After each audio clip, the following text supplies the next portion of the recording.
Es esmu Jānis Čaračinskis, zemnieks saimniecības garīši vadītājs un īpašnieks. Šobrīd mēs atrodamies pie mūsu brangajiem kāpostiem, kur garīši spēcīgā komandā veic novākšanas darbus.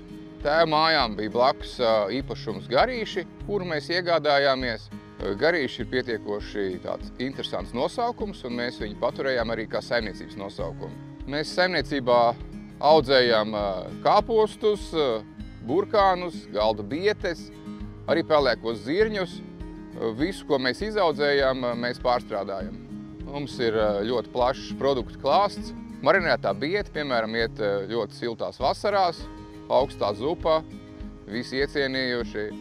Sautēti kāposti būs visvairāk piecienīti Ziemassvētkos. Visu gadu ļoti labi tirgojās pelēkie zirņi ar gaļu. Cilvēki ir iecienījuši un ir ļoti labas atsauksmes. Mūsu ģimenē iecienītākie produkti ir zirņi ar gaļu un mūsu jaunums sautēti kāposti ar desiņām. Kāpostus mēs audzējam jau ļoti daudzus gadus, no pašiem saimniecības pirmsākumiem.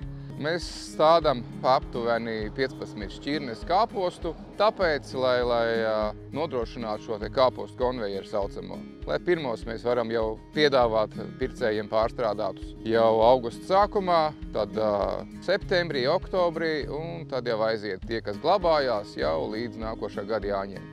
Šobrīd mēs griežam kāpostu šķirni pasāt, kuru mēs vedam uz ražotni, lai pārstrādātu skābētos kāpostos, notīrītu, saēvelētu, piebērtu sāli, noblietētu. Tālāk kāposti nonāks skābētavā, kurā veiks fermentēšanas, skābēšanas procesu 3 līdz 5 dienas viņi skābst, tālāk viņi atdzesējās un fasējās jau par dažādiem iepakojumiem vai arī sautējās. Darbinieku kolektīvs ir 40 cilvēku liels. Lielākoties ir apkārtējo pagastu iedzīvotāji, kas strādā ļoti atbildīgi, cītīgi, gatavo produktus mūsu pircējiem.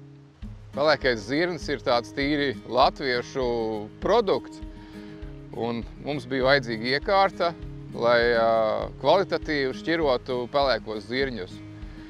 Un mums bija sarežģīti izstāstīt iekārtas pārdevējam, kas ir pelēkais zirnis. Viņš zināja zaļu zirni vai dzeltenu zirni, bet pelēku zirni, kas izvārot paliek brūns, viņš nezināja. Latviešu patērētājiem, man liekas, ir svarīgi, kad produkts ir ražots Latvijā, viņš ir vietējais produkts un attiecīgi mūsu platumgrādiem un mūsu organismam.